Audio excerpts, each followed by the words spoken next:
नमस्कार, खास खबर लिएर आएकी छु म सुषमा श्रेष्ठ। सुरुमा मुख्य खबर।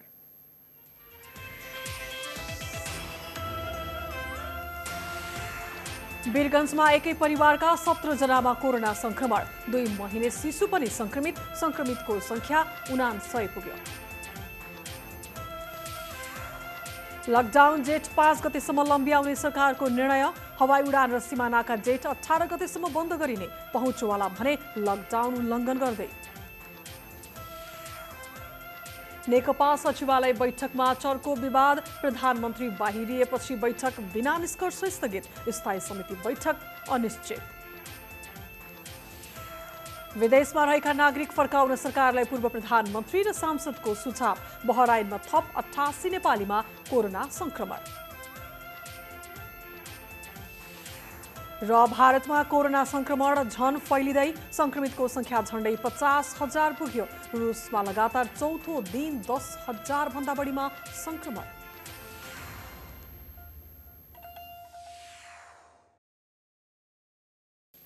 खास खबर सुरु गरौं। वीरगञ्जमा एकै परिवारका 17 जनामा कोरोना संक्रमण भेटिएको खबरबाट। नेपालमा एकै दिन 17 जनामा कोरोना भाइरसको संक्रमण देखिएको छ। संक्रमण देखिएका सबै वीरगञ्जका हुन्। स्वास्थ्य मन्त्रालयका अनुसार संक्रमण देखिएकामा 2 महिने शिशुदेखि 66 वर्षका वृद्ध समेत छन्। 10 पुरुष र 7 महिलामा संक्रमण देखिएको मन्त्रालयका प्रवक्ता विकास देवकोटाले जानकारी दिनुभयो। आज राष्ट्रिय जनस्वास्थ्य प्रयोगशालामा गरिएका परीक्षणहरूमा वीरगञ्ज पर्साबाट प्राप्त परीक्षणहरूमा थप 17 जनाको नमुना परीक्षण पोजिटिभ आएको छ। सबैजना पर्साका हुनुहुन्छ। उमेरको हकमा 2 महिनादेखि 66 वर्षका उमेरका रहनुभएको हामीलाई विवरण प्राप्त भएको छ, जसमा 7 जना महिला र 10 जना पुरुषहरू हुनुहुन्छ। यसरी हाल देशमा कुल संक्रमितको संख्या 99 पुगेको छ, जसमध्ये 71 जना पुरुष र 28 जना महिला हुनुहुन्छ। वीरगञ्जमा आज थपिएका 17 जनालाई उपचारका लागि नारायणी अस्पताल ल्याइएको छ। उनीहरूको अवस्था सामान्य रहेको डाक्टर देवकोटाले जानकारी दिनुभयो। यो सहित नेपालमा कोरोना संक्रमितको संख्या 99 पुगेको छ। उपचारपछि निको भएका मध्ये 3 जनामा पुनः संक्रमण देखिएको पनि मन्त्रालयले पुष्टि गरेको छ। गत वैशाख 11 गते डिस्चार्ज हुनुभएका 58 वर्षीय काठमाडौँका पुरुष को पुनः फलोअपमा नमुना परीक्षण गर्दा नमुनामा पोजिटिभ देखिए पश्चात उहाँ पाटन अस्पतालमा भर्ना हुनुभएको छ थप उपचार तथा व्यवस्थापनको लागि।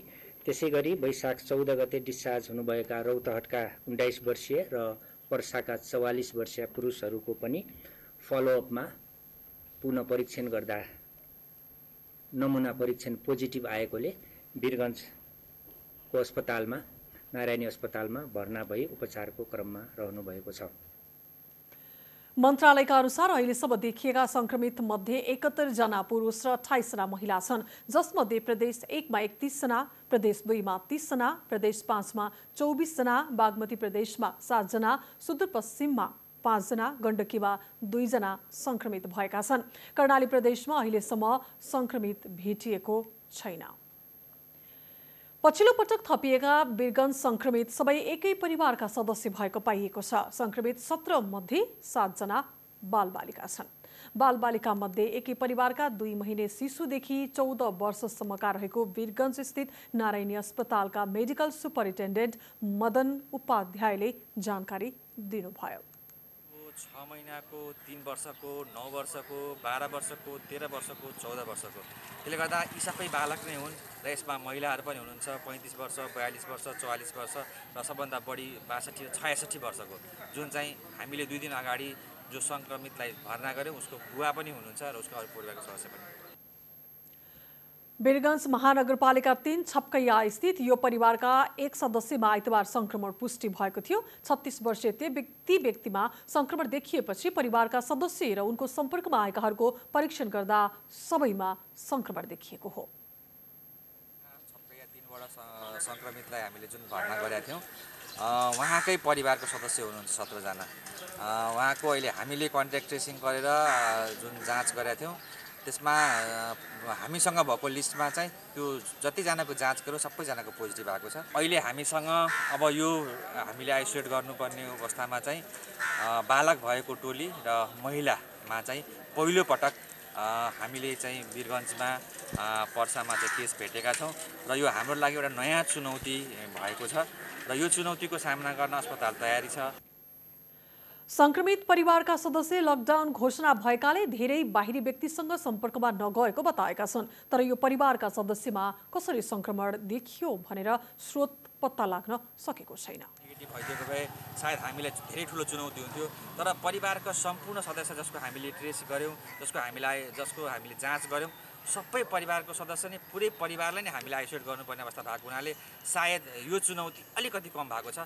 तथापि धेरै सानो बालकलाई पनि भर्ना गर्नुपर्ने र वृद्धलाई पनि भर्ना गर्नुपर्ने अवस्थाले उहाँहरूसँग भएको अरू कोमर्बिड कन्डिसन, अरू कुनै रोगहरूको बारेमा जानकारी अहिलेको अवस्थामा नभएको हुनाले त्यो चुनौती चाहिँ छ। तर पनि हामी के तयार छौँ भने ती सबै चुनौतीलाई चिरेर उहाँहरूलाई राम्ररी हामीले आइसोलेट गरेर उपचार गरेर उहाँहरूलाई चाहिँ निको पाएर घर पठाउन सक्छौँ। परिवारका सबै सदस्यमा संक्रमण भएकोले उपचारमा भने केही सहज हुने चिकित्सकको विश्वास छ।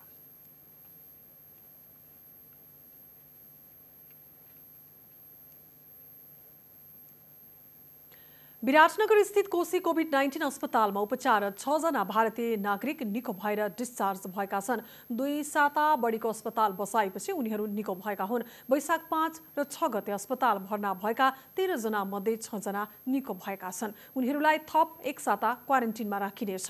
2 साताको अस्पताल बसाएका क्रममा चिकित्सकको सहयोगी व्यवहार र प्रेरणाले आफूहरू चाँडै स्वस्थ भएको उनीहरूले बताएका छन्। हमें कोई महसूस हमें तो अच्छा यहाँ पर आए, डॉक्टर ने हमारा साथ दिया, चेकअप हुआ। वहाँ पर सीडीओ साहब भी आए थे, सीडीओ साहब ने हमारी जांच भी करी। वहाँ भी टीम आई थी, उन्होंने कहा कोऑपरेट करो, हमने कोऑपरेट करा। उन्होंने कहा नेगेटिव आप पॉजिटिव हो गए, आपको यहाँ से शिफ्ट करा जाएगा, आप अपना सामान उठाओ। हमने ठीक है जी, अपना सामान उठा के हमें बताया भी नहीं, उन्होंने बोला सिर्फ विराटनगर लेके जाएंगे आप। हमें रात को वहाँ से शिफ्ट कर दिया, हम विराटनगर आ गए। यहाँ हॉस्पिटल में आए तो डॉक्टर संगीता हमको मिली, उन्होंने कहा परेशान मत हो बिल्कुल भी, हम आपको देख रेख करेंगे, जब तक रहेंगे आपको हम साथ देंगे। आप ये फ़ोन पर हमसे बात करते रहना। मैंने कहा ठीक है, हमने उसी दिन से हम कोऑपरेट करा, अपनी बात करते रहे। विराटनगरको कोरोना अस्पतालमा 31 जना उपचाररत छन्। तीमध्ये 28 जना उदयपुरमा भेटिएका संक्रमित हुन्। उदयपुरमा वैशाख 5 मा धर्म प्रचारका लागि पुगेका 12 जनामा कोरोना संक्रमण देखिएको थियो। अस्पताल परिसरमा प्रदेश 1 का सामाजिक विकास मन्त्री जीवन घिमिरेले विदाई गर्नुभएको थियो। मन्त्री घिमिरेले निको भएकालाई तत्काल भारत फर्काउन सम्भव नभएकाले अस्थायी आवासको व्यवस्था मिलाइएको बताउनुभयो। 6 जना डिस्चार्ज हुनुभएको छ। उहाँहरू विदेशी नागरिक हुनुहुन्छ। अहिले तत्काल उहाँहरू आफ्नो स्वदेश फर्कन सक्ने अवस्था छैन। अहिले तत्कालका लागि हामीले विराटनगरको रानीमा एउटा उहाँहरूको लागि आवास गृहको प्रबन्ध गरेका छौँ। त्यहाँको मदरसासँग समन्वय गरेर उहाँहरूलाई बस्ने खानपिन सहितको प्रबन्ध हामीले त्यहाँ गरेका छौँ र आज त्यहाँ गएर उहाँहरू बस्नुहुनेछ। चिकित्सकहरूले तोकेको अवधिपछि उहाँहरू चाहिँ घर जाने वातावरण मिलाउने कुरामा पनि हामीले सहजीकरण गर्छौँ। उपचार गराइरहेका बाँकी 7 जनाको 1 सातापछि पुनः परीक्षण गरिनेछ। नेपालमा कोरोना संक्रमण निको हुनेको संख्या अब 22 पुगेको छ।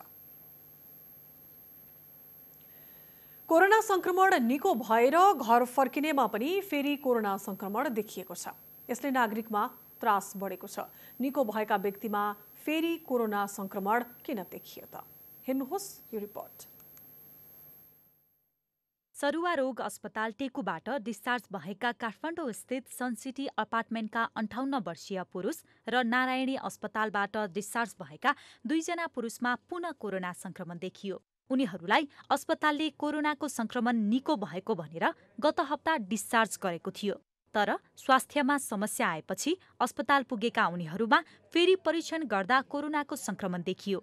यसले नागरिकमा त्रास र आशंका बढेको छ। त्यही अनुसन्धानले गर्थ्यो, फेरि भेट्यो भनेपछि उसको अब त्यस कोरोनामा लड्ने कुनै क्षमता नै भएन किन?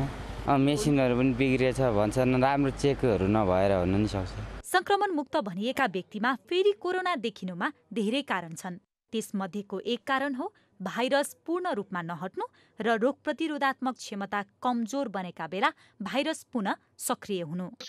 अथवा 50 to 60% मानिसहरू जो निको भइसकेको मानिसहरू छ, त्यो निको भए तापनि तिनीहरूको पछि तिनीहरूको चाहिँ सर्कुलेटरी सिस्टममा चाहिँ ती डोर्मेन्टको रूपमा सुस्त रूपमा चाहिँ ती भाइरसहरू बस्ने र जुन बेलामा जब त्यसको इम्युन सिस्टम जब बिस्तारै डिक्रिज हुन्छ, नर्मल प्रोसेसमा आउँछ र त्यो बेलामा चाहिँ तिनीहरू एक्टिभ हुने र तिनीहरू यदि लङ्सको कुनै पनि एल्भोलाई डक्ट्सहरूमा चाहिँ सर्टेन पार्टिकल्सहरू छ भने पनि त्यो इम्युन सिस्टम कम भएको बेलामा त्यो एक्टिभ हुन्छ र एक्टिभ भएर तिनीहरू चाहिँ मल्टिप्लाई एकदमै ऱ्यापिड रेप्लिकेसन हुन्छ क्या। उनीहरू रेप्लिकेट भइसकेपछि त्यसपछि त्यो सङ्क्रमित रूपमा गएर फेरि चाहिँ तपाईँको त्यसको चाहिँ लक्षणहरू देखा पर्छ।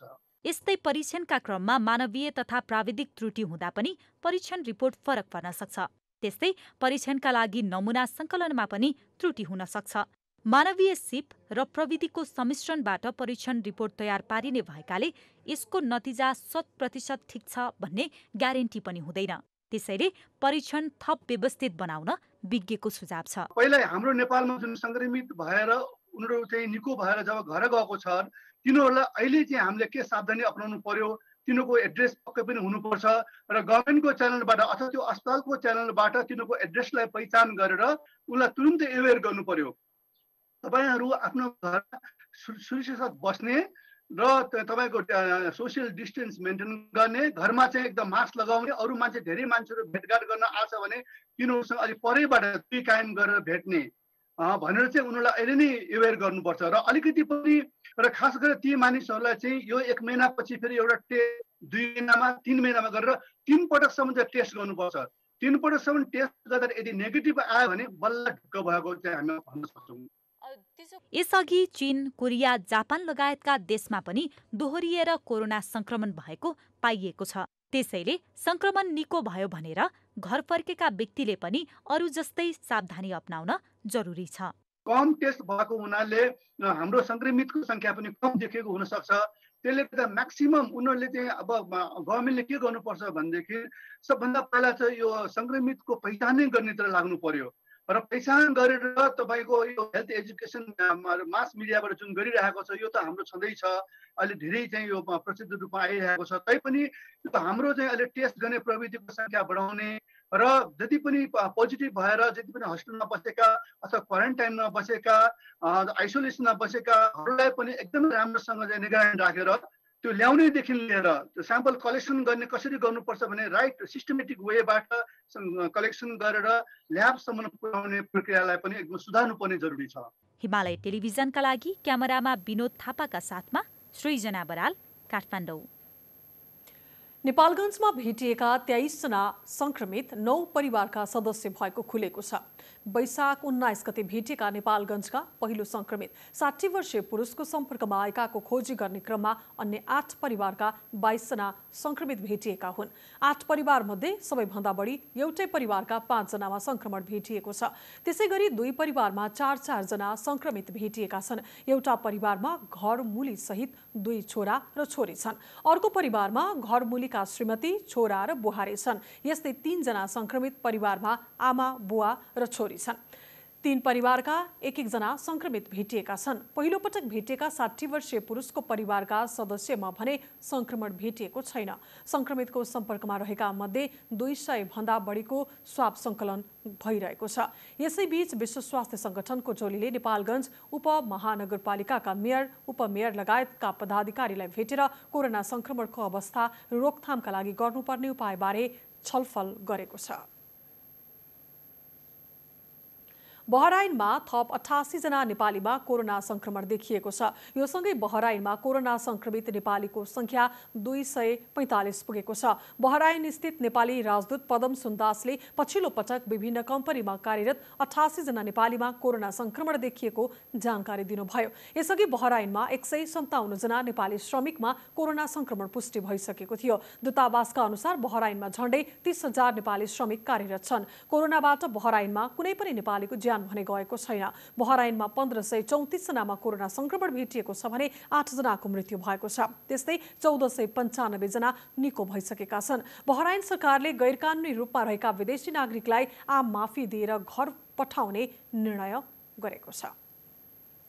सरकारले लकडाउन जेठ 5 गतेसम्म लम्ब्याएको छ। मन्त्री परिषदको आज बसेको बैठकले लकडाउन 5औं पटक लम्ब्याएको हो। चैत 11 गते सुरु भएर 4औं पटक थपिएको लकडाउन वैशाख 25 गते सकिँदै थियो। बैठकले अन्तर्राष्ट्रिय हवाई उडान र सीमा नाकामा आवागमनमा लगाएको रोकलाई जेठ 18 गतेसम्म लम्ब्याउने निर्णय गरेको छ। कोरोना भाइरस संक्रमणको जोखिम भएका क्षेत्रमा लकडाउन अझै कडा पार्न र जोखिम नभएका क्षेत्रमा स्वरूप परिवर्तन गरेर लकडाउन खुकुलो पार्न विज्ञहरूले पटक पटक आग्रह गर्दै आइरहेका बेला सरकारले पुरानै स्वरूपमा लकडाउनलाई निरन्तरता दिएको छ। कोरोना भाइरसको परीक्षणको गति बढाउन र संक्रमण नभएका ठाउँमा लकडाउन खुकुलो बनाउन सकिने विज्ञको सुझाव थियो। प्रधानमन्त्री केपी शर्मा ओलीले अहिले लकडाउन खुकुलो बनाउन नहुने भनेपछि पुरानै स्वरूपमा लम्बिएको हो।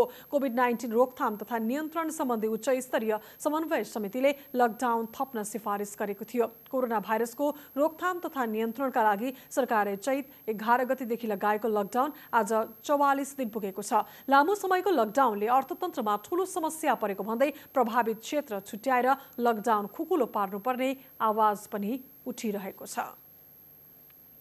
सरकारले गरेको 1.5 महिनादेखिको लकडाउन र अब थपिएको लकडाउन सामान्य नागरिकले मात्र पालना गरेको पाइन्छ। केही पहुँचवाला र ठूला ठालुले लकडाउनको पालना गरेका छैनन् र गर्ने पनि छैनन्।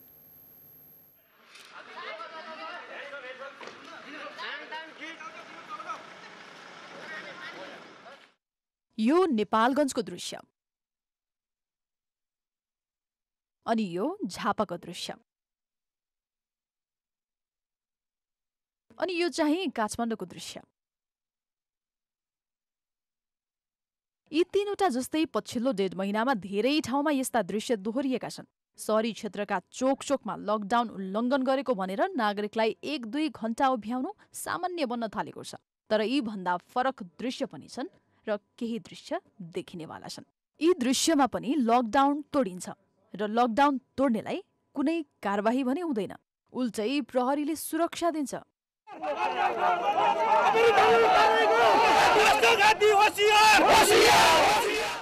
यो जिल्ला सरकारी वकिलको कार्यालय काठमाडौँको दृश्य हो। यहाँ लकडाउनकै बेलामा सत्तारूढ दल नेकपाको भातृ संगठनका कार्यकर्ता नारा जुलुस गरिरहेका छन्। उनीहरूलाई प्रहरीले सुरक्षा दिइरहेको छ।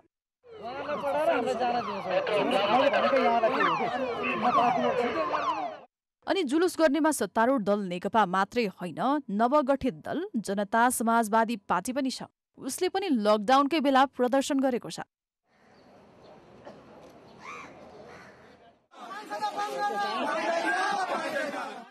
अनि यो लकडाउनमै सत्तारूढ दलका 2 सांसद र पूर्व प्रहरी महानिरीक्षकले काठमाडौँबाट महोत्तरी पुगेर अर्का सांसदलाई रातारात काठमाडौँ ल्याएको घटना पनि हामीले देख्यौं। यहाँ पनि सांसद महेश बस्नेत र कृष्ण कुमार श्रेष्ठ तथा पूर्व प्रहरी महानिरीक्षकलाई काठमाडौँ महोत्तरी काठमाडौँ गर्न लकडाउनले रोकेन। र अब संसद भवनमा 26 गते अर्को दृश्य देखिनेवाला छ र त्यो दृश्य हो संसद बैठकको। यो बैठकका लागि मेचीदेखि महाकालीसम्म पुगेका सांसद लकडाउनकै बेला काठमाडौँ आएका छन् र कोही आउँदैछन्। उनीहरूलाई पनि लकडाउनले हिँडडुलमा असर गर्ने छैन। यी दृश्यले लकडाउन मात्र थप्ने सरकारका बारेमा प्रश्न उठेका छन् र ती प्रश्न हुन्: तरकारी किन्न हिँडेका यी नागरिकका कारण कोरोना सर्ने, तर यसरी नारा जुलुस गर्ने सत्तारूढ दलका कार्यकर्तालाई कोरोना नसर्ने हुन्छ र? अनि काठमाडौँमा बसेका मजदुर खान नपाएर घर जान खोज्दा कोरोना सर्ने, तर काठमाडौँमा बसेका सांसद र पूर्व प्रहरी महानिरीक्षकले काठमाडौँ महोत्तरी काठमाडौँ यात्रा गर्दा कोरोना नसर्ने कसरी हुन्छ? जनताले जवाफ चाहेका छन्। Bureau report, Himalaya television. खास खबर बाँकी नै छ। हामी तपाईसँगै छौँ। अहिले भने मुख्य खबर फेरि एकपटक।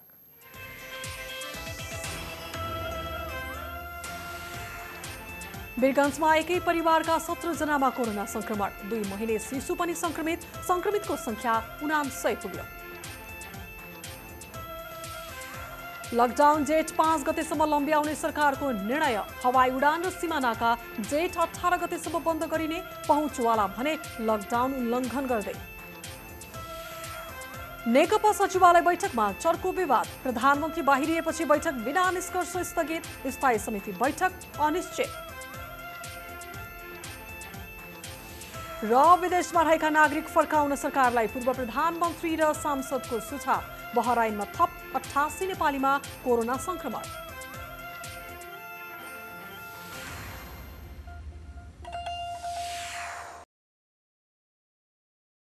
अब बाँकी खबर। वैशाख 20 गते मिलेको भनिएको सत्तारूढ नेपाल कम्युनिस्ट पार्टी भित्रको विवाद 5 दिन नहुँदै फेरि बल्झिएको छ। आज सचिवालय बैठकमा विवाद भएपछि प्रधानमन्त्री एवं नेकपा अध्यक्ष केपी शर्मा ओली बैठक छोडेर हिँड्नु भएको छ। यसले गर्दा भोलिका लागि बोलाइएको स्थायी कमिटी बैठक अनिश्चित बनेको छ। अध्यक्ष एवं प्रधानमन्त्री केपी शर्मा ओलीले एक व्यक्ति एक पदको प्रस्ताव अस्वीकार गर्दै बैठक छोडेर हिँडेपछि स्थायी कमिटी बैठक अनिश्चित बनेको हो। सचिवालय बैठकमा कुरा नमिलेपछि स्थायी कमिटी बैठकको मिति र एजेन्डा तोक्ने जिम्मेवारी दुई अध्यक्षलाई दिइएको छ। 20 गतेको निष्कर्षको मर्म अनुरूप प्रस्ताव तयार गर्ने प्रक्रियाका सन्दर्भमा दुईटा अध्यक्ष कमरेडरले अझै पनि गृह कार्य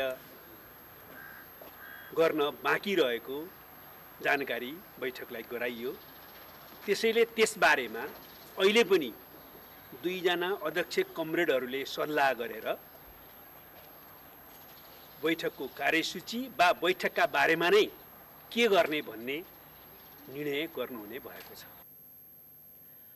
भोलिका लागि बोलाइएको स्थायी कमिटी बैठकका एजेन्डा के हुने र कति दिन बस्ने भन्ने विषयमा छलफल गर्ने भन्नेमा विवाद भएपछि प्रधानमन्त्री ओली बैठक छोडेर हिँड्नु भएको थियो। पार्टीभित्र वरिष्ठ नेता माधव कुमार नेपाल पक्षले लामो समयदेखि माग गर्दै आएको एक व्यक्ति एक पदको नीति लागू गर्नुपर्ने प्रस्ताव स्थायी कमिटीमा लैजान ओलीले अस्वीकार गर्नुभएको छ। प्रचण्ड र नेपाल सहितका नेताहरूले यो विषयलाई एजेन्डाका रूपमा स्थायी कमिटीमा लैजाने मत राख्नु भएको छ। यो प्रस्ताव अस्वीकार गर्दै ओलीले बैठक छोड्नु भएको हो। ओलीले बैठक छोडेको प्रवक्ता नारायण काजी श्रेष्ठले स्वीकार गर्नुभयो।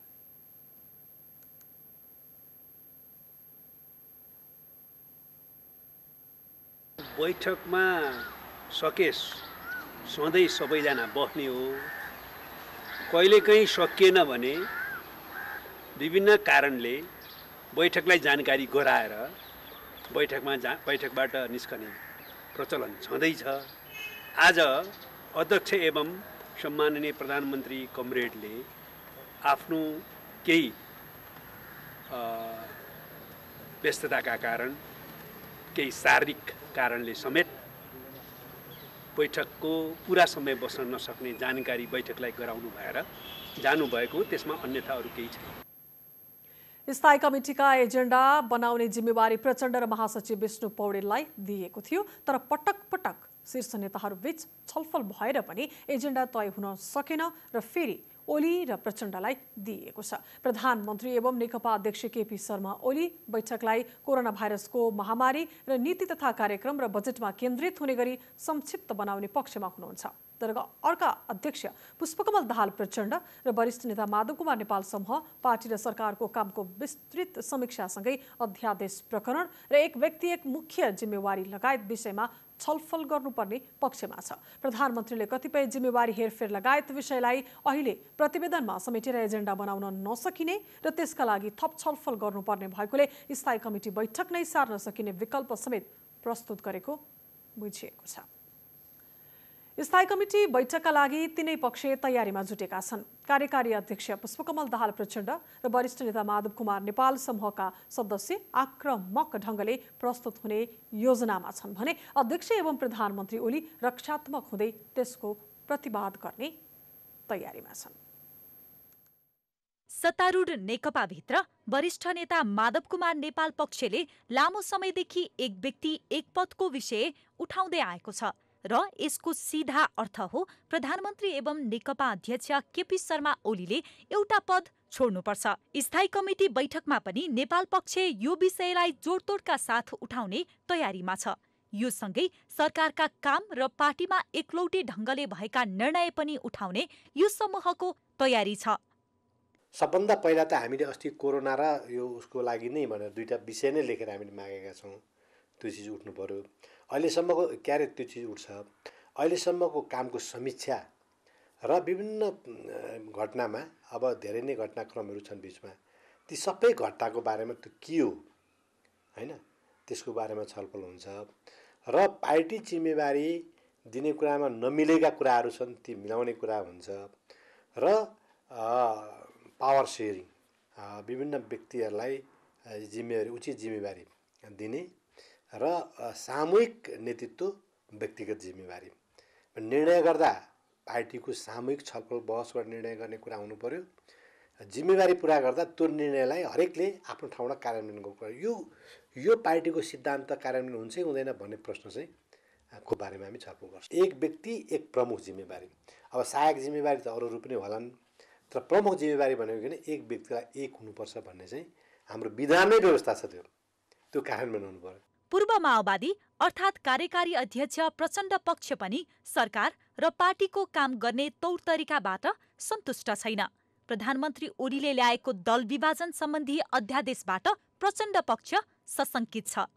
कतै पार्टी फुटाउने अध्यादेश ल्याएको हो कि भन्ने उसको आशंका छ। त्यसैले यी सबै विषय स्थायी कमिटीमा उठ्नेछन्। 5 वर्षको लागि चाहिँ निरन्तर रूपले सरकार सञ्चालन गर्न सक्ने अवसर प्राप्त गरेको, झन्डै 2/3 बहुमतको समर्थन रहेको सरकार रहेको अवस्थामा एकातर्फ त्यो, अर्कोतर्फ पार्टी एकीकरणको प्रक्रियामा दुईटा पार्टी मिलेर एकीकरण गर्ने प्रक्रिया चलिरहेको अवस्था, त्यसले पूर्णता प्राप्त नगरिसकेको अवस्था, सङ्कलनकालीन अवस्थामा 40% बनाएर पार्टी विभाजन गर्ने भन्ने खालको चाहिँ जुन कानुनी व्यवस्था बनाउने भनेर जो आयो, त्यसले चाहिँ निश्चित रूपले केही तरङ्गितहरू बनाएको अवस्था छ र त्यसकारणले तिनै विषयहरूको सेरोफेरोमा छलफल गरेर मतलब समाधान खोज्ने र पार्टीलाई अझै युनिफाइड गरेर लैजाने दिशामै लैजाने कुरामै जोडबल गर्ने विषय हो भन्ने लाग्छ।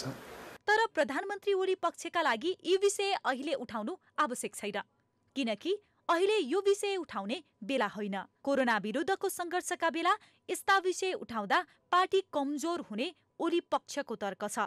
अर्थात् बैठकमा आफूमाथि हुने आक्रमणलाई कोरोनाको अस्त्र फालेर प्रतिरक्षा गर्ने यो पक्षको तयारी छ। पार्टीका बैठकहरू पार्टीलाई बलियो बनाउन, कमजोर बनाउन होइन। पार्टीका बैठकहरू देश र जनतालाई बलियो बनाउन। अहिलेको विशेष पृष्ठभूमिमा त सिङ्गो देशलाई कोरोना विरुद्धको लडाइँमा एकताबद्ध र सबल बनाउन पार्टीका बैठकहरू आयोजना हुन्छन्, आयोजना गर्नुपर्छ। त्यसैले म अरू धेरैतिर नगइकन यही उद्देश्यले प्रेरित भएर हाम्रा कुनै पनि बैठकहरू बस्नुपर्छ, किनभने बेला बेलामा पार्टी कमजोर बन्छ कि पार्टीमा अप्ठ्यारो स्थिति पैदा हुन्छ कि। यो झन्डै झन्डै 2/3 बहुमत प्राप्त गरेको पार्टी हो। त्यो विश्वास कार्यकर्ताहरूलाई छ, जनतालाई छ। त्यसमा अलिकति पनि हाम्रो तर्फबाट प्रश्न चिन्ह उठ्ने खालको काम हामीले गर्नु हुँदैन। नेकपाका तीनै समूह आफ्नो तयारीमा रहेको प्रश्न हुन्छ। तर प्रचण्ड र नेपाल समूह ओलीका विरुद्ध भने एक हुने देखिएको छ। यस्तो अवस्थामा प्रधानमन्त्री ओलीले कसरी सामना गर्नुहुन्छ त्यो हेर्न बाँकी छ। हिमालय टेलिभिजनका लागि क्यामेरामा राजन राज पराजुलीका साथ सृजना घिमिरेको रिपोर्ट। सत्तारूढ नेपाल कम्युनिस्ट पार्टी नेकपाको स्थायी कमिटी बैठक अनिश्चित भएको छ। तर जहिले बैठक बसे पनि एक व्यक्ति एक पदको माग चर्कै रूपमा उठ्ने देखिन्छ। स्थायी कमिटीमा प्रधानमन्त्री एवं पार्टी अध्यक्ष केपी ओली अल्पमतमा हुनुहुन्छ। नेकपा स्थायी समितिको समूहगत समीकरण कस्तो छ हेरौँ। नेकपाभित्र सचिवालयपछि सक्रिय संरचना हो स्थायी कमिटी र स्थायी कमिटी खास गरी प्रधानमन्त्री एवं नेकपाका अध्यक्ष केपी शर्मा ओलीका लागि निकै पेचिलो हुनेछ, किनकि बैठकमा एक व्यक्ति एक पद हुनुपर्ने भन्दै ओलीलाई एउटा पद छोड्न दबाब पर्नेछ र त्यो मत स्थायी कमिटीमा निकै बलियो छ।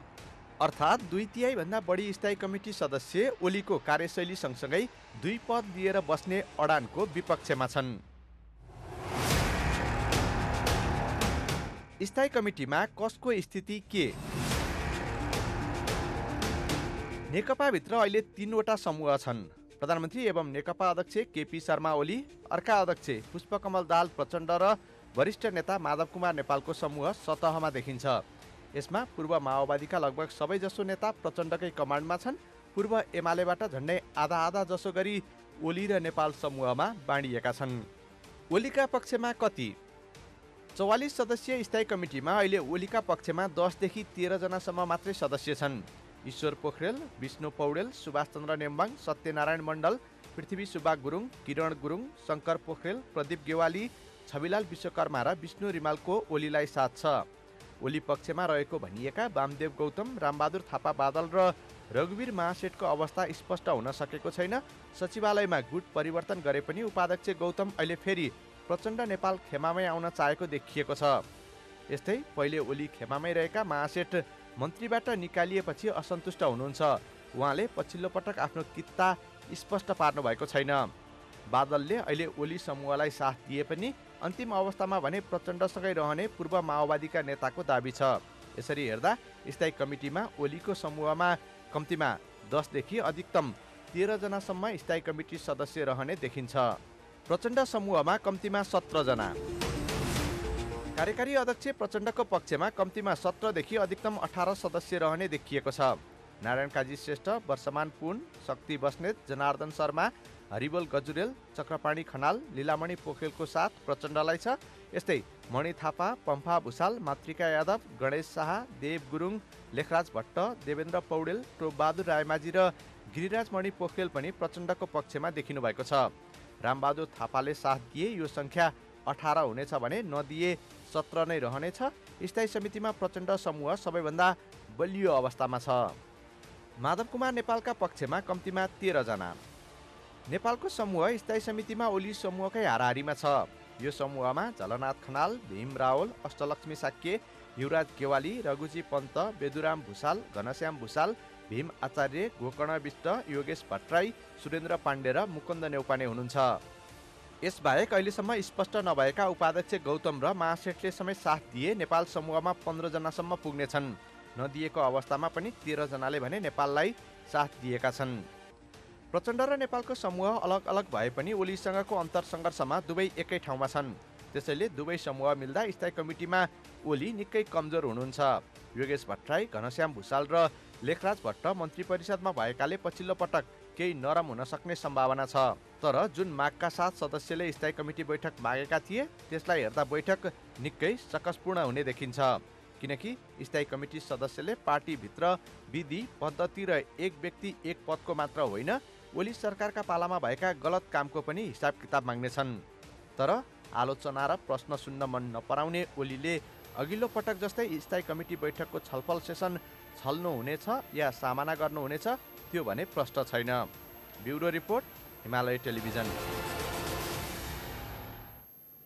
सत्तारूढ नेपाल कम्युनिस्ट पार्टी नेकपाका अध्यक्ष पुष्पकमल दाहाल प्रचण्ड र उपाध्यक्ष वामदेव गौतम बीच भेटवार्ता भएको छ। प्रचण्ड निवास खुमलटार पुगेर आज बिहान उपाध्यक्ष गौतमले भेट गर्नुभएको हो। भेटमा गौतमले अहिले पनि आफू प्रचण्डकै खेमामा रहेको विश्वास दिलाउन खोजेको स्रोतले जनाएको छ। पछिल्लो सचिवालय बैठकमा आफू प्रधानमन्त्री केपी शर्मा ओलीतर्फ लागेको विषयलाई प्राविधिक कारण भन्दै प्रचण्डलाई साथ छोडेको छैन भन्नुभएको छ।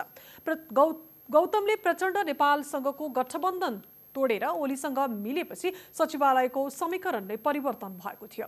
आजको भेटलाई सम्बन्ध सुधार्ने कोसिस मानिएको छ, तर प्रचण्डले विश्वास नगरेको स्रोतको भनाइ छ। यस्तै गौतमले वरिष्ठ नेता माधव कुमार नेपाललाई पनि मंगलबार बेलुकी सन्देश पठाएर आफू ओलीको खेमामा नभएको प्रष्टीकरण दिनुभएको छ, तर नेता नेपाल पनि यसमा विश्वस्त हुन सक्नु भएको छैन। पूर्व प्रधानमन्त्री तथा सांसदहरूले स्वास्थ्य पूर्वाधार तम तयार पारेर विदेशमा रहेका नागरिकलाई स्वदेश फर्काउन सरकारलाई सुझाव दिएका छन्। संसद अन्तर्राष्ट्रिय सम्बन्ध समिति बैठकमा सांसदहरूले भारतीय सीमा क्षेत्रमा 1.5 महिनादेखि नागरिक अलपत्र परेको भए पनि सरकारले प्रवेश निषेध गरेको भन्दै असन्तुष्टि जनाए। त्यस्तो अवस्थामा सेलेक्टिभ रूपमा उनीहरूलाई यहाँ ल्याउन पाए राम्रो हुन्थ्यो भन्ने छ। विभिन्न देशहरूबाट कुनै कुनै अमेरिकाबाट होला, कुनै युरोपबाट होला, कुनै अस्ट्रेलियाबाट होला। त्यसैले भारतको सन्दर्भ पनि आइसकेको छ कि भारत ठाउँमा 2 हप्ता 3 हप्ता 4 हप्तासम्म पनि उनीहरू क्वारेन्टाइनमा बसिसकेको अवस्थामा चेकबाट चाहिँ चेक जाँचबाट उनीहरू टेस्टहरूबाट गुज्रिसकेको अवस्थामा तिनीहरूलाई अलि बिस्तारै हामीले ल्याउन सके राम्रो हुन्थ्यो। उनीहरू आफ्नो घरमा फर्कन चाहन्छन्, खेतीपातीमा चाहिँ जोडिन चाहन्छन्। बैठकमा सत्तारूढ दलकै सांसदहरूले सीमा क्षेत्रमा अलपत्र नागरिकलाई नेपाल ल्याउन नसक्नु सरकारको अलोकतान्त्रिक र निरङ्कुश चरित्र भएको आरोप लगाए। नेकपा सांसद भीम रावलले 1.5 महिनासम्म सीमा क्षेत्रमा रहेका नागरिकलाई स्वास्थ्य जाँच गरी नेपाल ल्याउनु पर्ने बताउनु भयो। के कारणले रोक्नु पर्यो? यस्तो खालको अमानवीय यो नेपालको कानुन अन्तर्राष्ट्रिय मर्यादा विपरीतको काम तुरन्त बन्द गरियोस् भनेर पनि म माननीय सभापति महोदय मार्फत नेपाल सरकारसँग आग्रह गर्न चाहन्छु। ती व्यक्तिहरूलाई हामीले खास गरी भारतमा रहेका व्यक्तिहरूलाई यत्तिकै ल्याउनुहोस् भनेर त्यहाँ कसैले पनि माग गरेको छैन।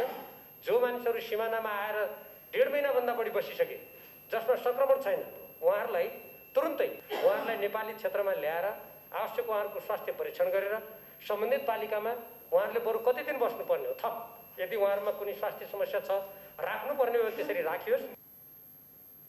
विपक्षी दलका सांसदहरूले रेमिट्यान्सबाट तलब भत्ता खाने तर विदेशमा रहेका नागरिकलाई स्वदेश फर्कने वातावरण निर्माण गर्न नसक्ने भन्दै सरकारको आलोचना गरे।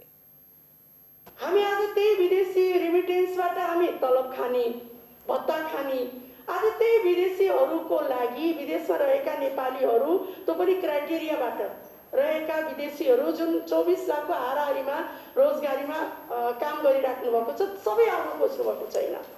केही क्राइटेरियाबाट हामीले ल्याउन खोजिराखेका छौँ भने त्यो महामारीलाई नेपालभित्र फैलिन नदिनको लागि नेपाल सरकारले आफूसँग भएको पुँजी आज बजेटको छलफल हुनु अगाडि हामीले ती पुँजीलाई स्वास्थ्यको क्षेत्रमा बाहिरबाट आउनेहरूको स्वास्थ्य लाभको लागि, पीसीआरको उपकरण खरिदको लागि, क्वारेन्टाइनको लागि, हस्पिटलको लागि, आइसोलेसनको लागि, भेन्टिलेसनहरू खरिदको लागि, आइसियूको लागि त्यसको तयारीको लागि सरकार तयार छ कि छैन?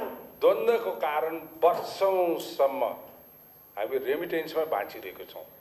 त्यही हाम्रा दाजुभाइ दिदीबहिनीहरूले पसिना काटेर रगत काटेर चाहिँ विदेशमा कमाएको पैसाबाट हामी बाँचिरहेको छौँ भने आज उनीहरूलाई नेपाल आउने बन्देज नेपाल आउनुको निम्ति व्यवस्था गर्न नसक्ने यो के सरकार हो?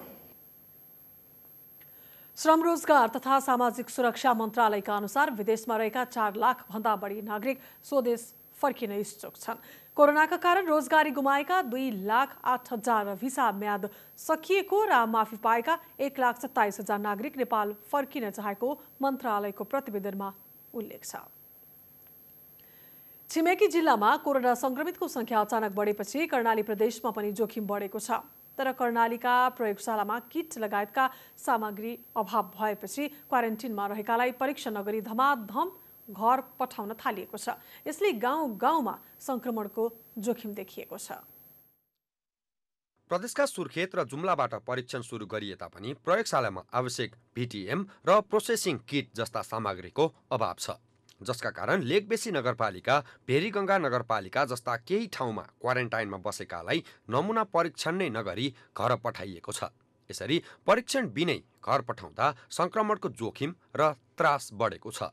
अहिलेको परिस्थितिमा उहाँहरू यहाँ बसाइ 14 दिनसम्म गर्नुहुन्छ र आरडिटी परीक्षण गरेर जानुपर्ने, 14 दिनमा घर फर्किनुपर्ने र विविध कारणले हामीसँग अब आरडिटी त्यो नभएको, नगरसँग उपलब्धता नभएको र प्रदेशसँग समन्वय गरेर ल्याउँदा प्रदेशमा पनि सकेको अवस्थाका कारणले उहाँहरू 14 दिन बसेर घर फर्किने क्रममा उहाँहरूको चाहिँ एउटा कोठामा बसेका साथीहरूको एउटा मात्रै स्याम्पल चेक गरेर पठाउँदाखेरि उहाँहरूबाट एकदमै जनगुनासो पनि आएको छ र हामी नगर पनि एकदमै दुःख व्यक्त भएको छ। किनभने उहाँहरू जब 14 दिनसम्म बसेर गइसकेपछि उहाँले जति आफूलाई ढुक्कताको हिसाबले घर फर्किनुपर्ने अवस्था हो, त्यो ढुक्कको हिसाबले घर फर्किन नपाउँदा उहाँहरू त्यो चेकअप गर्न नपाउँदाखेरि उहाँहरू एकदम आफ्नो आत्ममनोबल चाहिँ अलिकति घटाएको अवस्था छ। बाँकेमा संक्रमण देखिएपछि कर्णाली 7 दिनका लागि सिल गरिएको छ। सुर्खेतका 9वटा स्थानीय तहमा 1400 व्यक्ति लकडाउनपछि फर्किएका छन्। तर प्रदेशमा परीक्षणका लागि 300 किट मात्र बाँकी छ। 1700 किट प्राप्त गर्यौँ, त्यो मध्ये 1450 चाहिँ हामीले भारतबाट आएका र विदेशबाट आएका, तेस्रो मुलुकबाट आएका व्यक्तिहरूको परीक्षण गर्यौँ र हामीसँग 300 वटा किट बाँकी रहेको सन्दर्भमा हामीले अहिले तत्काल चाहिँ सुर्खेतमा करिब 1400 थप मान्छे चाहिँ यो लकडाउन अवधिमा फेरि विभिन्न ठाउँबाट उद्धार गरेर सुर्खेत प्रवेश गरेका 9वटै स्थानीय तहका विभिन्न क्वारेन्टाइनमा हुनुहुन्छ। जति पनि क्वारेन्टाइनमा बस्नुहुन्छ त्यो सङ्ख्या बराबर चाहिँ आरडिटी अथवा पिसिआरको सङ्ख्या चाहिँ पर्याप्त छैन। यसरी क्वारेन्टिनमा राखिएकालाई किट अभाव देखाएर परीक्षण बिनै घर पठाउँदा संक्रमण गाउँ-गाउँमा फैलने जोखिम देखिएको छ। अहिले नेपालभरि नै परीक्षण किटको अभाव देखिएको छ। सरकारले कोरोना विरुद्ध प्रभावकारी काम गरिरहेको दाबी गरे पनि अत्यावश्यक स्वास्थ्य सामग्रीको जोहो गर्न सकेको छैन। हिमालय टेलिभिजनका लागि सुर्खेतबाट रमेश कुमार पाण्डेको रिपोर्ट। खास खबर बाँकी नै छ, हामी तपाईसँगै छौँ। अहिले भने मुख्य खबर फेरि एकपटक।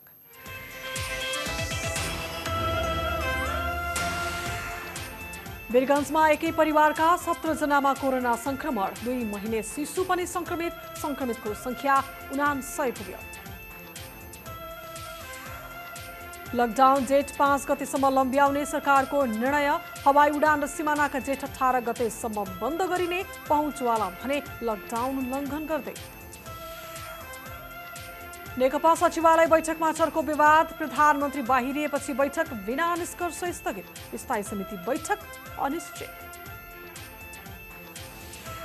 र कोरोना निको भएर घर फर्किएका 3 जनामा पुनः संक्रमण देखियो, परीक्षण थप व्यवस्थित बनाउन विज्ञको सुझाव।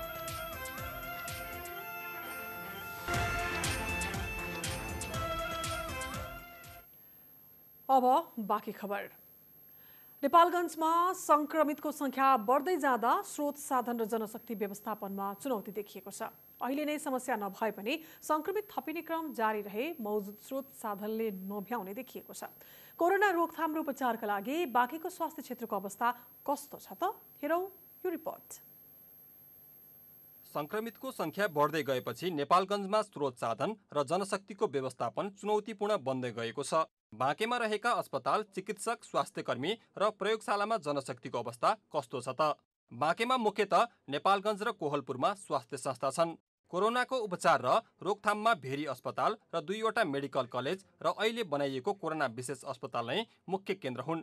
संक्रमण हुन सक्ने भन्दै आशंकितलाई राख्न नेपालगञ्जका विभिन्न स्थानमा 1000 भन्दा बढी क्षमताको क्वारेन्टिन बनाइएको छ। ती क्वारेन्टिनमा अहिले 341 जना छन्। त्यस्तै भेरी अस्पताल, Nepalgunj medical college, Kohalpur medical college, cancer अस्पताल खजुरा, सैनिक अस्पताल र लायन्स डेन्टल अस्पतालमा गरेर 126 बेडको आइसोलेसन वार्ड तयार पारिएको छ। पछिल्लो पटक भेटिएका 23 संक्रमित र 1 जना आशंकित संक्रमितको क्यान्सर अस्पतालको आइसोलेसनमा उपचार भइरहेको छ। बाँकेमा 61 बेडको आइसियु क्षमता छ। सबैभन्दा बढी कोहलपुर मेडिकल कलेजमा 25वटा आइसियु बेड छन्। नेपालगञ्ज मेडिकल कलेजमा 12 क्षमताको आइसियु कक्ष छ। आइसियु धेरै भए पनि भेन्टिलेटरको अवस्था भने निकै कम छ। ती आइसियुमा जम्मा 21 मात्रै भेन्टिलेटर छन्। तीमध्ये 2 मेडिकल कलेजमा मात्रै 13वटा भेन्टिलेटर छन्। भेरी अस्पतालमा प्रतिदिन 90 जनासम्मको परीक्षण क्षमता भएको प्रयोगशाला स्थापना गरिएको छ। यो प्रयोगशालामा 7 जनाको जनशक्ति छ। त्यस्तै नेपालगञ्जमा स्वाब निकाल्न सक्ने 7 जनाको जनशक्ति छ। त्यस्तै बाँकीका विभिन्न अस्पतालमा 219 चिकित्सक र 610 स्टाफ नर्स छन्। पछिल्लो पटक कोरोना विशेष अस्पताल खजुराका लागि 5 जना चिकित्सक र 20 जना नर्स भर्ना गरिएको छ। कुनै पनि संक्रमित गम्भीर नभएकाले आइसियु र भेन्टिलेटरमा राख्नुपर्ने अवस्था देखिएको छैन। त्यसैले आइसोलेसन बेडको क्षमता तत्कालका लागि पर्याप्त जस्तो देखिन्छ। तर प्रयोगशालाको क्षमता प्रतिदिन 90 भए पनि किट अभावमा संक्रमितको सम्पर्कमा आएकाहरूको समेत परीक्षण हुन सकेको छैन। त्यस्तै स्वाब सङ्कलन गर्ने जनशक्तिको समेत अभाव देखिन्छ। हिमालय टेलिभिजनका लागि नेपालगञ्जबाट कृष्ण अधिकारीको रिपोर्ट। अब आर्थिक खबर।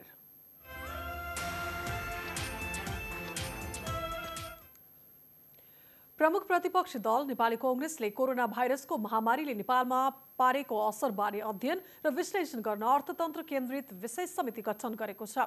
केन्द्रीय समितिको निर्णय अनुसार सभापति शेरबहादुर देउवाले पूर्व अर्थमन्त्री डाक्टर रामचरण महतको नेतृत्वमा समिति गठन गर्नुभएको हो।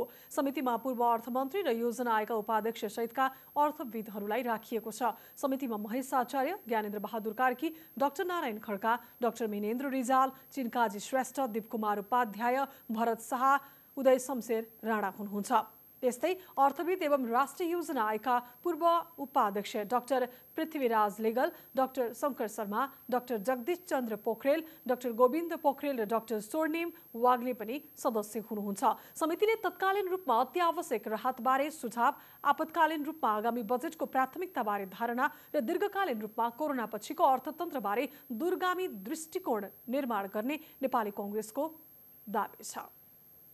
उद्योगी व्यवसायीहरूले कोरोना भाइरसको संक्रमण रोकथामका लागि गरिएको लकडाउनका कारण उद्योग व्यवसाय बन्द भएको र यसले आर्थिक सङ्कट निम्ति आएको बताएका छन्। नेपाली कांग्रेसले पार्टी कार्यालय सानेपामा निजी क्षेत्रका छाता संगठनका प्रतिनिधिसँग गरेको छलफलमा उनीहरूले सरकारले लकडाउनको विकल्प खोज्नुपर्ने, उद्योग कल कारखाना सञ्चालन गर्न दिनुपर्ने, बैंक ब्याज दर घटाउनुपर्ने बताए। उनीहरूले कर्जाको पूर्ण तालिकीकरण गर्नुपर्ने र पर्यटन क्षेत्रलाई विशेष सुविधा दिनुपर्ने भन्दै दबाब दिन कांग्रेसलाई सुझाव दिएका छन्। पर्यटन खास गरेर होटल र टुरिज्मसँग सम्बन्धित व्यवसायको कुरा गऱ्यौँ। हामीले कन्स्ट्रक्सन सम्बन्धीको पनि हामीले कुराहरू सुन्यौँ र त्यसमा चाहिँ कमसेकम 1 वर्ष र नत्र भए 2 वर्षसम्म यो रिभाइज नहुने अवस्था रहेको छ र यसले जुन एउटा जिडिपीमा हाम्रो कन्ट्रिब्युट गरेको थियो त्यो कन्ट्रिब्युसन चाहिँ अब स्लो डाउन हुन्छ भन्ने एउटा रहेको छ। त्यसले गरेर अन्य क्षेत्र जस्तै कृषि क्षेत्रमा पनि केही जस्तै पोल्ट्री लगायत हाम्रो जुन लाइफ स्टक इन्डस्ट्रीहरू छन् त्यसमा पनि एउटा स्लो डाउन लामो समयसम्म रहन्छ भन्ने कुरा विशेषज्ञहरूले बोलेका छन् र यो समस्याहरूले गर्दाखेरि र रेमिटेन्स हाम्रो जुन आउने रेमिटेन्स छ त्यो पनि कम हुने एउटा सङ्केतहरू देखिएका छन्। हाम्रो कन्जम्सनको मुख्य आधार रेमिटेन्स नै रहेको छ र हाम्रो रेमिटेन्स 70% भन्दा बढी हाम्रो मिडल इस्टबाटै आएको छ र मिडल इस्टमा अहिले दुईवटा ठुलो चुनौती आएको छ। एउटा चाहिँ कोभिड-19, अर्को चाहिँ पेट्रोलियम प्राइसेस कम हुनु। यो दुईवटा समस्याले गर्दाखेरि आउने समयमा अहिले त एउटा रिपोर्ट आइसकेको छ कि 5 लाख हामी युवा युवतीहरू जुन गल्फ मिडल इस्टमा काम गर्ने एउटा जुन छन् उनीहरू फर्केर आउने एउटा अवस्था भइसकेको छ र रेमिटेन्स केही गरी कम भयो भने यसले दुईवटा असर हाम्रो अर्थतन्त्रमा लिएर आउँछ। एउटा शोधान्तरको एउटा चुनौती पनि आउन सक्छ, अर्को कन्जम्सन चाहिँ घट्न सक्छ र त्यसले गर्दाखेरि समग्र रूपमा हामी एउटा स्लो डाउन प्रोसेसमा जान सक्छौँ। होटलको सन्दर्भमा 3टा इस्युज छ। एउटा नयाँ होटलहरूको लगानी जुन चाहिँ धेरै लोन लिएर उहाँहरूले इस्टाब्लिस गर्नुभएको छ। त्यस्तै गरेर दोस्रो च्यालेन्ज चाहिँ पुरानो होटलहरू जहाँ चाहिँ 45% आम्दानी नै यो फर द इम्प्लोइमेन्टको पेमेन्ट मा जान्छ। सो यो अर्को एउटा च्यालेन्ज भयो भने साना होटलहरूको चाहिँ नि लिजमा लिएर चलाउँछन् उनीहरूले, घर भाडा जग्गा र बिल्डिङ लिजमा लिएर। छलफलमा पर्यटन व्यवसायीले आफूहरूका समस्या सरकारसम्म लैजाँदा सरकारले नसुनेको गुनासो गरे। एफएमसिसिआई, सिएनआई चेम्बरले हरेक ठाउँबाट आफ्नो प्रयास गर्दाखेरि पनि नसुनेको अवस्था। यो कस्तो भने निराको बहाना गर्ने र साँच्चीकै निराको मान्छेलाई जुन उठाउँदाखेरिको चाहिँ जुन हामीलाई अनुभूति के भएको छ भने अहिले सरकारले नसुनेको अवस्था। निर्माण व्यवसायीले पनि लकडाउनका कारण निर्माण कार्य ठप्प हुँदा 20 लाखको रोजगारी गुम्ने खतरा बढेको चेतावनी दिए। 3 लाख मजदुरहरू छन् र 2 लाख हामी चाहिँ निर्माण व्यवसाय, फर्म कम्पनी कर्मचारी र हाम्रा सब कन्ट्र्याक्टर र पेटी कन्ट्र्याक्टरहरू हामी छौँ। त्यसो गर्दाखेरि लगभग 30 लाख रोजगारी चाहिँ यो क्षेत्रले अहिलेसम्म सिर्जना गरिराखेको छ र हामीसँग अहिले 5000 निर्माणका आयोजनाहरू सञ्चालनमा छन् र सरकारी गैर सरकारी गरी हामीले 8 खर्बको आयोजनाहरू सञ्चालनमा ल्याइरहेका छौँ। सबैको गुनासो सुनेपछि कांग्रेस सभापति शेरबहादुर देउवाले उद्योगी व्यवसायीले दिएका सुझावलाई संसद र सरकारसम्म लैजाने आश्वासन दिनुभयो।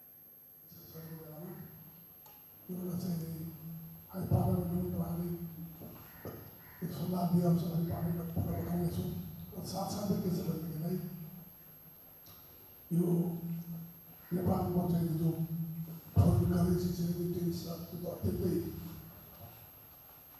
धेरै कम हुने सम्भावना बढेको छ।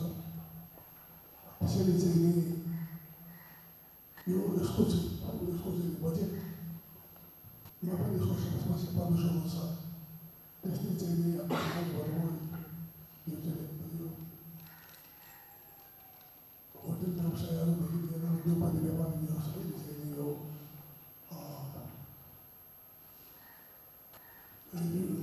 ब्याज दर पनि हटाउनु भनेर भन्नुपर्छ। छलफलमा नेपाल ब्याङ्कर्स सङ्घका पूर्व अध्यक्ष ज्ञानेन्द्र ढुङ्गानाले जनताको निक्षेप लिएर कर्जा दिने ब्याङ्किङ क्षेत्रसँग राहतको माग गर्नु उचित नहुने बताउनुभयो। काठमाडौँ महानगरपालिका अन्तर्गत चमती जग्गा एकीकरण आयोजनाको काम सुरु भएको छ। लकडाउनका कारण रोकिएको काम आजदेखि सुरु भएको हो। आयोजनाको काम सुरु गर्न शहरी विकास राज्य मन्त्री रामवीर मानन्धरले सामान ढुवानीका लागि निर्माण कम्पनीलाई सवारी पास उपलब्ध गराउनुभयो। टेन्डर आह्वान भएको थियो, टेन्डर आह्वान भएको 1 वर्ष नागिसकेको छ र यो कामहरू गर्दा गर्दै आज लकडाउन भयो। लकडाउनपछि चाहिँ जुन एउटा कार्य सम्पादन गर्नुपर्ने हो, यो एउटा महत्त्वपूर्ण क्षेत्रको रूपबाट 1300 रोपनीभन्दा चाहिँ बढीको रोपनीमा भएको योजना, त्यो पनि जनतासँग प्रत्यक्ष सरोकार राख्ने चाहिँ यो भएकोले यसलाई व्यवस्थापन गर्न आज एउटा पासको व्यवस्था त ठुलो कुरा होइन, तर मैले एउटा प्रतिबद्धता चाहिँ जुन एउटा ठेकदारसँग बसेर यो पाससँग जोड्दाखेरि यहाँ टोलका र हाम्रो वडा अध्यक्ष र जनप्रतिनिधिहरूसँग बसेर यसलाई व्यवस्थापन गर्न पाउँदाखेरि मलाई लाग्छ जुन एउटा काम गर्ने एउटा साथीहरूले पनि यसलाई व्यवस्थापन गर्छ कि भन्ने आशयले चाहिँ आज यो कार्यक्रम गरे। काठमाडौँ महानगरपालिकाका प्रवक्ता ईश्वरमान डङ्गोले समयमै सम्पन्न हुनेमा विश्वास व्यक्त गर्नुभयो। को आयोजना हो, हामीले 2 वर्षमा सकाउने भनेको यो आयोजना अहिले लगभग 3 वर्षमा यो चाहिँ टेक्दैछ। कारण के हो भन्दा प्राविधिक कारणले अलिक समस्या आयो। हामीले चाहिँ 2 वर्ष सक्ने गरी योजनाहरू खाकाहरू अगाडि बढाइसकेका छौँ। त्यो अनुसारको अगाडि बढ्दै थियो र जसअनुसार अहिले चाहिँ जसले लकडाउनको कारणले अलिक समस्या आयो। अब यसलाई पनि समाधान गर्नुको निम्ति हामीलाई पास उपलब्ध गराउनु भएको छ, त्यसकारण यो अगाडि बढ्छ। निर्माण कम्पनी गौरी शङ्कर हिमालय कन्स्ट्रक्सनका दिलीप बहादुर मोक्तानले तोकिएको समयमै काम सम्पन्न गर्ने प्रतिबद्धता जनाउनुभयो। काम गरिदिने म पक्षमै छु। 2 वर्षको हो, अब 1 वर्ष जान लागिसकेको छ। त्योभन्दा अगाडि नै म टाइममै पुरा गर्छु। 2076 जेठमा सम्झौता भएको आयोजना 2 वर्षभित्र सम्पन्न गरिसक्नुपर्नेछ। यो 24 करोडको आयोजना हो। यस अन्तर्गत काठमाडौँ महानगरपालिका वडा नम्बर 15 र 16 का विभिन्न ठाउँमा कालोपत्रे बनाउने, फुटपाथ बनाउने, ढल निकास लगायतका काम गरिनेछ। अब शैक्षिक खबर।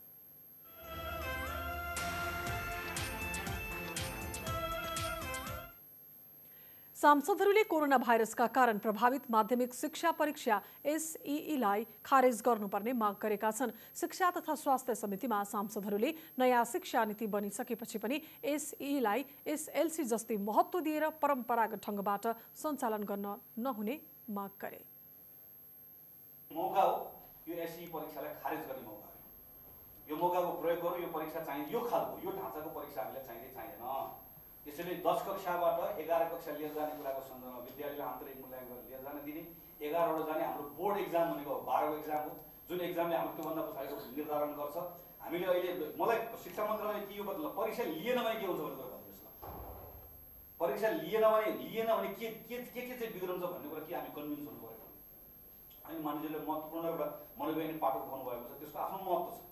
त्यसलाई कम गर्नको निम्ति यो सालदेखि परीक्षा नहुने भने त्यो पनि सक्यो, तर परीक्षा नलिँदाखेरि बिग्रने कुरा के? एसईईलाई के गर्ने भनिराखेका बेलामा नयाँ प्लानिङ चाहिँ ल्याएर यो वर्षदेखि अबको निरन्तरतामा चाहिँ एसईई यस्तो खालको भारी भरकम हुँदैन भन्ने चाहिँ स्ट्राटेजी बनाएर गयो भने चाहिँ हामीले यो मौकामा यिनीहरू फेल हुन्थ्यो होला, पास भए भन्ने खालको र जाँच दिएनन् भन्ने खालको मेन्टालिटीलाई हामीले 2-4 वर्षपछि किल गराउन सक्छौँ।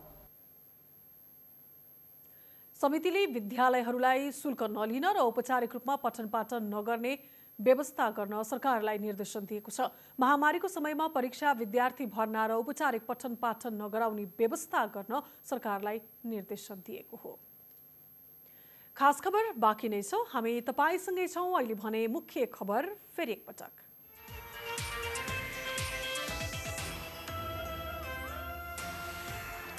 वीरगञ्जमा एकै परिवारका 17 जनामा कोरोना संक्रमण, 2 महिने शिशु पनि संक्रमितको संख्या 99 पुग्यो। लकडाउन जेठ 5 गतेसम्म लम्ब्याउने सरकारको निर्णय। हवाई उडान र सीमानाका जेठ 18 गतेसम्म बन्द गरिने पहुँचवाला भने लकडाउन उल्लङ्घन गर्दै। नेकपा सचिवालय बैठकमा चर्को विवाद। प्रधानमन्त्री बाहिरिएपछि बैठक बिना निष्कर्ष स्थगित। स्थायी समिति बैठक रोकियो। र कोरोना महामारीले पारेको असरबारे अध्ययन गर्न प्रमुख प्रतिपक्षी कांग्रेसले बनायो विशेष समिति। नीति तथा कार्यक्रम र बजेटबारे निजी क्षेत्रसँग छलफल।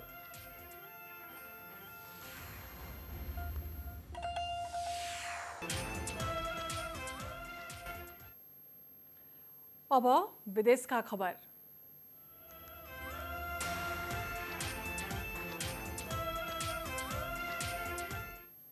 कोरोना भाइरसको संक्रमण छिमेकी मुलुक भारतमा फैलिँदो क्रममा छ। भारतमा कोरोना भाइरसको संक्रमणबाट पछिल्लो पटक थप 128 जनाको मृत्यु भएको छ। यससँगै भारतमा कोरोनाबाट मृत्यु हुनेको संख्या 1694 पुगेको छ। त्यहाँ थप 2963 जनामा संक्रमण देखिएको छ। त्यहाँ संक्रमितको संख्या 50,000 नजिक पुगेको छ। संक्रमित मध्ये 14,142 जना उपचारपछि निको भइसकेका छन्। सार्क देशमा भारत सबैभन्दा बढी कोरोना प्रभावित मुलुक हो। लकडाउन खुकुलो बनाएसँगै त्यहाँ संक्रमण पनि बढेको छ।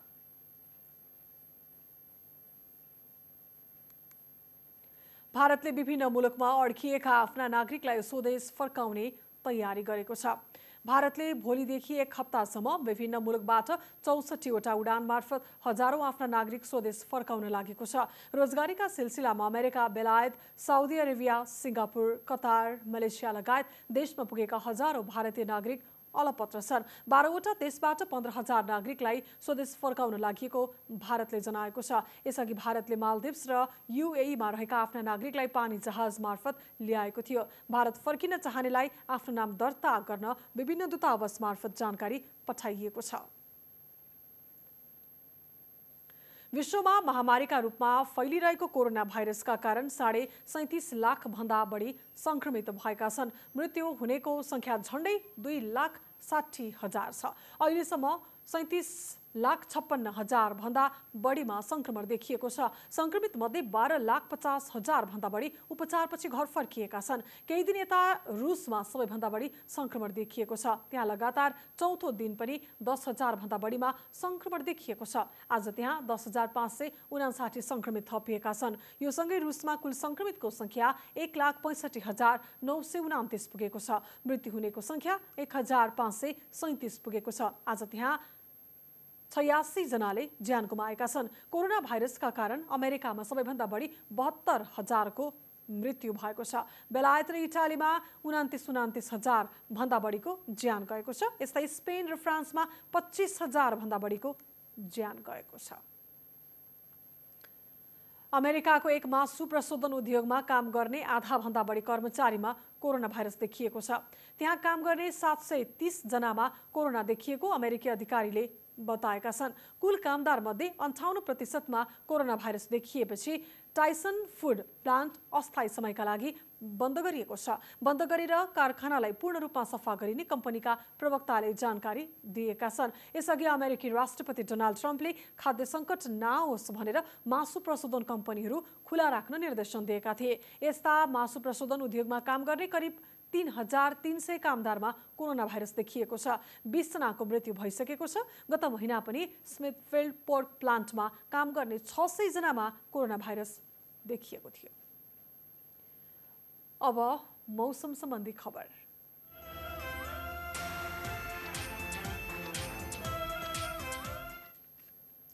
आज राति देशको मध्य पहाडी भागमा सामान्य र पश्चिमी तथा पूर्वी पहाडी भागमा पूर्ण बदली रहनेछ। पश्चिमी तथा पूर्वी पहाडी भागका थोरै ठाउँमा मेघगर्जन, चट्याङ, असिना र हावाहुरी सहित वर्षाको सम्भावना छ। भोलि दिउँसो पश्चिमी भागमा सामान्य र बाँकी ठाउँमा आंशिक बदली रहनेछ। पश्चिमी भागका केही ठाउँ र मध्य तथा पूर्वी भागका 1-2 ठाउँमा मेघगर्जन र चट्याङ सहित वर्षाको सम्भावना रहेको जल तथा मौसम पूर्वानुमान महाशाखाले जनाएको छ। भोलि बिहान 5:20 उदाउने सूर्य साँझ 6:41 अस्ताउनेछ। अब देशका विभिन्न ठाउँको मौसम सम्बन्धी जानकारी।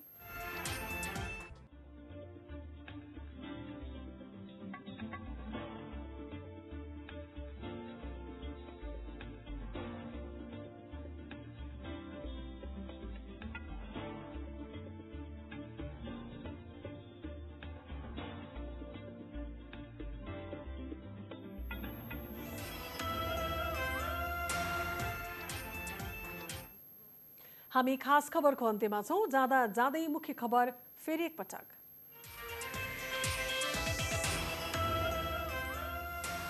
वीरगञ्जमा एकै परिवारका 17 जनामा कोरोना संक्रमण। 2 महिने शिशु पनि संक्रमितको संख्या 99 पुग्यो।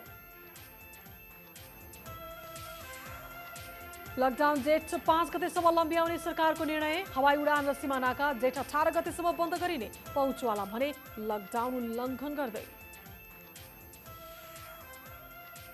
नेकपा सचिवालय बैठकमा चर्को विवाद। प्रधानमन्त्री बाहिरिएपछि बैठक बिना निष्कर्ष स्थगित। स्थायी समिति बैठक पनि रोकियो। विदेशमा रहेका नागरिक फर्काउन सरकारलाई पूर्व प्रधानमन्त्री र सांसदको सुझाव। बहराइनमा थप 88 नेपालीमा कोरोना संक्रमण। र भारतमा कोरोना संक्रमण झन फैलिँदै संक्रमितको संख्या झण्डै 50,000 पुग्यो। रुसमा लगातार चौथो दिन 10,000 भन्दा बढीमा संक्रमण।